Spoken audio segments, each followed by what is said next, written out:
In 2003, housewife Stephanie Meyer had a dream about a vampire. And she put that dream into writing and subsequently became the Twilight Saga, selling more than 100 million copies worldwide. In 2009, E.L. James wrote what ended up being the 50 Shades of Grey trilogy. James called it her midlife crisis, and the series sold more than 65 million copies. Just two examples of ordinary people who became extraordinary authors. And you could say the same about Renee Finney. The Eastern Shore, Virginia native didn't start writing until she was 35 years old, and now, with 8 books in print, she says she can't imagine not writing. As a program administrative specialist for UMES's Frederick Douglass Library, Renee Finney has always been surrounded by books, but she never, not once, considered ever writing a book of her own. It never crossed my mind. I never had like a thirst to sit down and write anything. When I went to college, I majored in the medical field, and I didn't pursue English or literature or creative writing or anything like that because that was the furthest thing from my mind at the time. But that all changed when she met this woman. I actually was working here at the library, and we had a committee that had formed that was bringing in authors. And I had the opportunity to meet Rosalind McMillan, which we call her Robbie, who is Terry McMillan's sister in The Waiting to Excel. So I was very fascinated about that because I was like, oh my God, I get an opportunity to meet, an author, and then I get an opportunity to meet the author of someone that, has had books turned into movies. So that totally fascinated me. It was McMillan's encouragement that got Renee to pick up a pen and paper. And suddenly she's like, you should write a book. And I was like, what are you talking about? A couple of weeks later, I thought about what she said.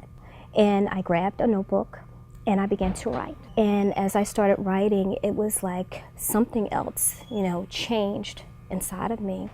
And I ended up, I think I wrote until like 4 o'clock in the morning.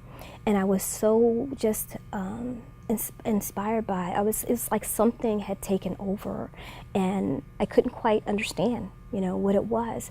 And I knew I had never felt that way before. And I was writing about people, and they suddenly seemed like they were alive to me. Those people became characters in her first book, Halfway to Tomorrow.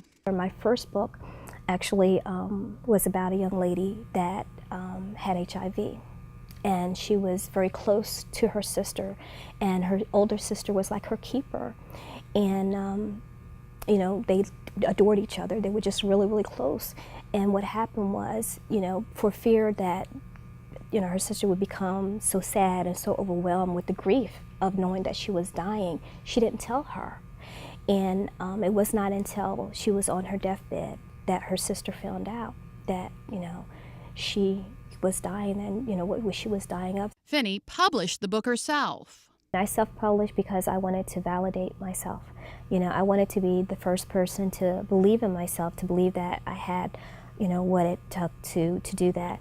And as I began to tell people what I was going to do, I met some resistance. That was 2003. Shortly thereafter, she signed a book deal with publisher Urban Soul. Since then, she has written and released 7 more books. After that, I'm just cranking them out.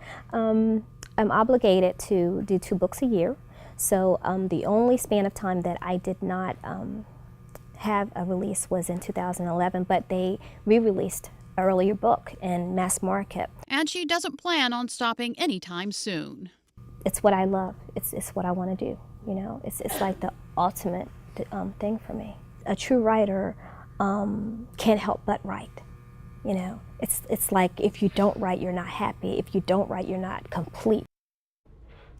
And Renee has always been a storyteller. She says she used to hang out at her grandmother's country store and tell stories she made up to customers. Renee is currently working on her 9th book. In addition to writing, she's the mother of 3, a grandmother, a grad student, and a pastor. Very busy woman. What an amazing woman. Oh my goodness. Well, still ahead on Delmarva Live, falling on hard times can be devastating to a family, and sometimes it's the kids that suffer the most. Where do you turn for help? The story of one man who took notice of children in our community who just needed a little something extra to give them an opportunity for a good life, and how it all started with a teddy bear.